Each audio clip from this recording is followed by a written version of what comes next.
We're having a great time down here in Wapakoneta at the Moonfest. Myles Holliday, along with Nate Garlick and Chris Al and Tyler Avila, doing a good job making sure we stay on the air. Let's go to the 93.1 The Fan hotline and welcome in our next guest. Easily the best podcast about one of the greatest TV shows ever, iconic. The Seinfeld is what we're talking about, and the podcast is called This Podcast is Making Me Thirsty. Let's welcome in Chris O'Hara and Tony Chula. Gentlemen, how you doing this morning? Myles, how you be? Oh, man, it's great to talk to you.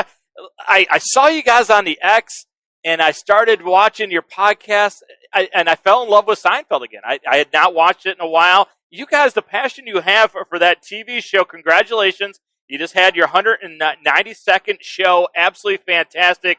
Where does this love of Seinfeld, to the point that you want to have a podcast, where did this come from? Well, a great question, Myles. I'd love to get your fandom as well, how it all started. But, we grew up watching the show, middle school, high school, and that's kind of a tender sweet spot, not just for TV shows, but for music and sports, right? And then you fast forward 30 years later, the pandemic hits, we needed something to do, and, Tony gave me a call, and kind of the rest is history. Went from there, and then we thought we would just do a few episodes, analyzing each show, and the next thing you know, we went after guests, and we've talked over, 150 writers, guest stars, producers, and just big fans of the show like you. So it's been a lot of fun. Yeah, the name absolutely just grabs me. This podcast, because it's such a classic line in the Seinfeld realm. But you guys had Toby Huss on, the Wiz, and it's the only show he's ever on. But honestly, when you look at his career, he's accomplished so many great things in his career, but everybody identifies him as the Wiz. That shows you how powerful the show is, isn't it? Yeah, we see it all the time, Myles, and it's incredible. We talk to these guests who've had, storied careers, been in all kinds of shows, movies, everything. They have one or two lines in Seinfeld, and that's what they're remembered by. They'll tell us stories about it. Hey, I was on a cruise ship in Alaska, and someone yelled out the Wiz. It's like they're never forgotten. The show just lives on, and it's why why we're able to do this podcast, and the guests they're remembered, like you said, for just doing like one or two scenes in the show, and you're always going to know who these people are. Guys, the era that Seinfeld came out just really seems like the golden age of comedy shows on TV to me, because in my opinion, the modern comedies just don't really stack up the way some of these older ones do. Like that 70s show, for example, and Seinfeld, of course. Why do you think we haven't been able to replicate that type of, cult following that we have developed from some shows like that? Take this one, Tony. I know you have a thought on the time capsule and everything here. Yeah, I mean, it's one of those things where the show like Seinfeld is timeless. It's one of those things. It's a benchmark of society, right? It's an iconic show that captures a time. I always say this: the Seinfeld started with, if you know what happened in the Met game, don't tell me because I taped it, right? VHS tape, watching, trying to get a Met game. Right. And it ended with the cell phone walk and talk in the finale, right? So it kind of spans an entire decade of time and sort of lives on in that way. And I think, ever since it ended, the world has changed so much and everything has changed so much that it's just like you never really get that back. There's too much out there right now to kind of for people to choose from. It's not appointment television, not must-see TV anymore, And guys, at its core, it's about relatability, right? You mentioned the 70s show. I don't know. Everyone knows a Kramer, right? Everyone correlates to trying to get a new job or find a new girl. Like that, the connection of Jerry and George is quite frankly timeless. I think that's why it resonates. I mean, it's crazy. 30 years later, Yankee Stadium's doing the bobblehead thing again, and the tickets are going for more than record numbers this year, so people can get the George Costanza bobblehead. It's unbelievable. Yes. Truth be told, growing up, wasn't the biggest Seinfeld fan. I didn't quite get it at a young age. A lot of the jokes and the humor, it just didn't land with me. It wasn't, things I didn't quite understand. But thanks to syndication and it still being shown, as I've gotten older, become much more appreciative of the show. Do you guys find that a lot with your fans, that there's this whole kind of new generation of fans coming around because of syndication, and maybe they didn't latch on early, but they get it now. Yeah, for sure. And another thing about that is, there's different eras of the show Seinfeld itself, right? So everyone's going to find something they like. We're partial to the earlier years, seasons 2 through 5. For our money, that's as good as it gets. But there's some people that like 7, 8, and 9, right, where it gets a little more campy, a little bit more, cartoonish, if you will. But there's something for everyone. And with syndication, you could just pop it on, and you're not watching them in order, right? You just pop on a season 9 episode. And, some people might laugh at that. We would pop on a season 3 episode and we'll laugh at it. So it's like, it's one of those things where there's kind of something for everyone as well. So kind of lends itself to kind of that streaming binge watching, if you will. Let me ask you guys something. Guys, are you guys all Ohio based originally? I mean, maybe when you were younger, did the show not resonate? Did it feel too New York? Or in our minds, I think it's relatable everywhere. We spoke to a ton of writers who've been around the globe, and they say no matter the country, forget about the state, the countries, they can relate to this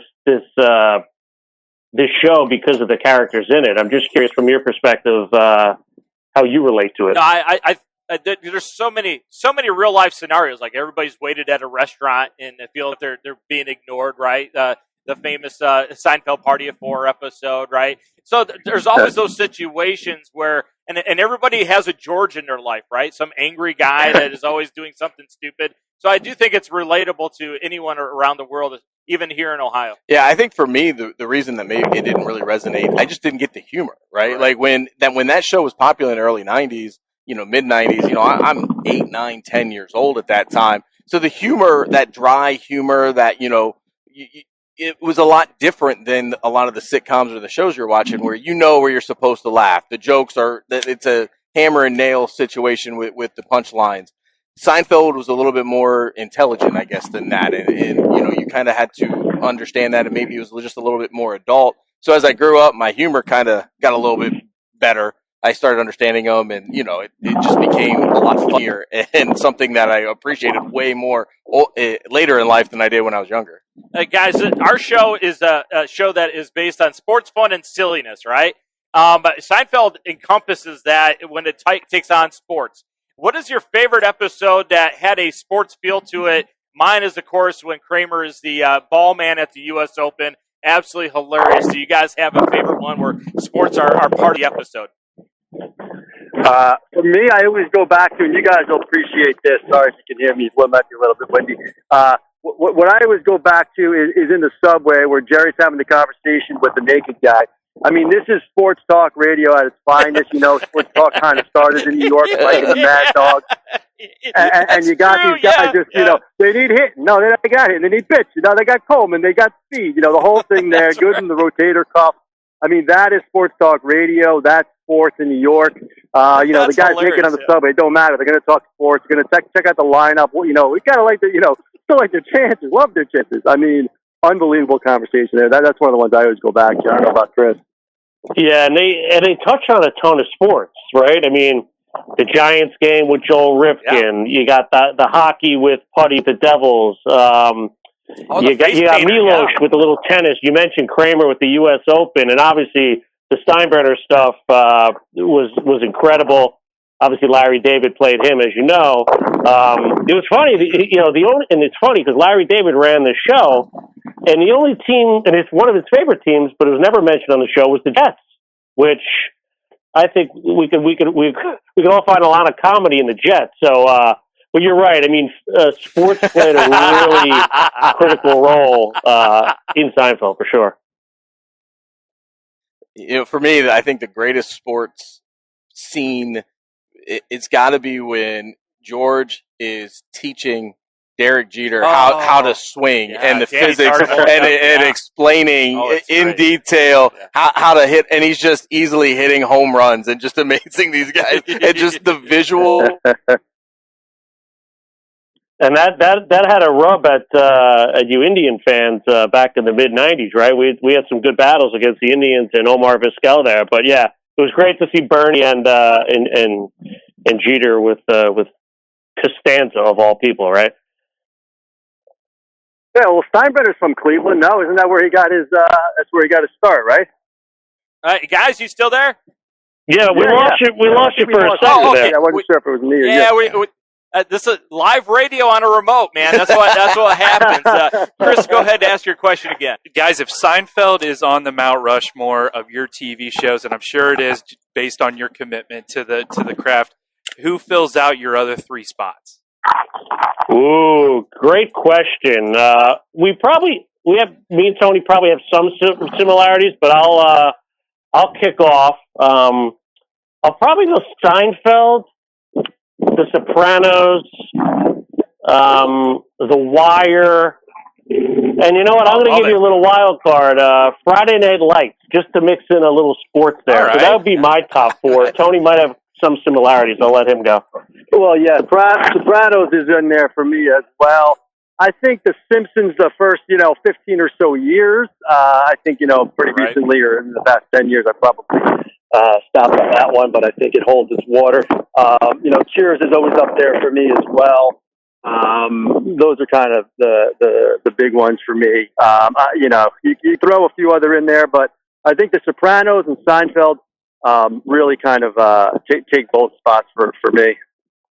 It's interesting because both have controversial endings to the show. Yeah. And you look back, there's no good ending for Seinfeld, right? People are just going to be mad no matter what because it was ending. You agree? Yeah. See, I always liken the Seinfeld ending to the Super Bowl, right? People don't watch football all year long, and they all tune into the Super Bowl, and they're like, it's a completely different game. It's not the same flow. They're not sure what's going on. They're going to complain about this and that. It's kind of like that, right? All these people tuned in, but how many of them were really with them at the beginning? It's one of those things where it's like, as you mentioned, it's never going to live up to expectations. We don't knock it too much. We think, like you said, how are you going to end this thing? I think it was an homage to all the guest stars they brought back. Larry David's a very loyal person. I think that had something to do with it. So, all in all, we don't knock it too much. We think it gets you a little bit undeserved hate, to be honest with you. But I like to do that Super Bowl analogy with finales. You guys had a character tournament. Absolute tremendous episode. Walk us through developing that tournament and tell everybody who won your tournament. Go ahead, Chris. Yeah, well, listen, the Seinfeld, the show, and what we dedicated our podcast to is the guest stars. I mean, you mentioned it. You mentioned the guy, Toby Huss from The Wiz, right? Everyone remembers these people. I think it's the only show where you kind of remember the guest stars more than anything. Like, you're watching Home Improvement or Friends, you don't really remember the guest stars. Seinfeld, you do. So we just wanted to pay homage to that. And listen, there's thousands of them. So, we had to meticulously go through, obviously who we like, but then also there's some later episodes that people enjoy. So it's, it's little characters like, Ping, right? The Chinese delivery guy, or Babu, who we've spoken to, who opened the cafe. Babu! And listen, we've spoken to the majority of these people, but at the end of the day, there's guest stars, and then there's Frank Costanza. And, George's dad, and we mentioned sports, whether he's yelling in the finale about why'd you pay Hideki Arabu $12 million, or, what the hell you Jay Buhner for? I mean, nobody brought it like Frank Costanza. And the funny thing is, Jerry Stiller, I think he did 200 episodes on King of Queens, fine show, and he only did about 27 episodes as Frank Costanza. And boy, did those 27 episodes come with a pop, because that's what definitely he's most remembered for. So he was an easy winner there, but it was a fun tournament for sure. Now, you guys talked about kind of this podcast got started just kind of, out of looking for something to do. Weren't really sure where you would go with it. Over 190 episodes so far. You guys have interviewed all the people that you've interviewed. When you listen to the opening of your podcast, there's a lot of clips from other famous people talking about your podcast and enjoying it and wanting to be on it. Yeah, really he's on there. And, with all of that being said and moving forward, who are some of the people that you still, really want to try to get on and talk to? Yeah, I mean, like you said, we've talked to a lot. There's a big one coming up soon. I don't want to throw any spoilers out there, but we got one of our big white whales, probably top of our list. I don't want to give it away yet. Oh, wow. But other names on there, I think Tom Sharonis, who was the director for basically the first 5 seasons, he's been on our short list for a long time. You know, a lot of people would say the Big Four, but, you know, I don't think they're going to give us much if we talk to the Big Four, you know. Maybe Michael Richards will. I feel like he could open up, but is Julia Louis-Dreyfus really going to give us a good interview, you know? Like, so Sure. we're looking for more. We like the behind-the-scenes people, the writers. I think Max Proust and you know, the writers that kind of put together some of these bigger episodes. We like to kind of get the behind-the-scenes stuff. So directors, writers. I don't know if Chris has a few names in mind as well, but that's kind of where we're leaning. I think you get a lot more juice from these people, a lot more, you know, juice from the squeeze than you would from, you know, getting, you know, Jason Alexander on, right? So that's kind of where we lean, where kind of our bread and butter is. But I think Chris may have some thoughts too. Yeah, it's fascinating. Well, Larry David, obviously, he'd probably be the one big one we would obviously want. But it's incredible. You know, we talk to these people. Some of these characters have just one line, and they spent 40 minutes with us talking about the experience and how it changed their life. So it's really impactful. And then we always try to splice in, like your show, right? Entertainment, sports, and et cetera. We try to do the same thing. Like we try to find out where they're from, find out what their favorite team is, and you know, it's always an enjoyable conversation. As you guys have picked up more steam and gotten more guests and have become bigger and bigger and grown, have you guys found that it's been getting easier to get people to respond and to come on the show? And are you guys at a point where people are reaching out to you saying, hey, we'd like to come on and do your podcast? No. The answer is no. It is hard 24/7. You know, some of these people have taken 2, 3, 4 years of communication. It's a testament to Chris. He's being humble. He's our booker. He goes out there. He's a bulldog. We call him a little bulldog. Yeah. He goes out there and he gets these guests. He's relentless. He's got calendars, you know, pinging off and alarms going off. When to respond to them, and we find them all over the place. So how we find them on LinkedIn. We find them on House. We find them everywhere, right?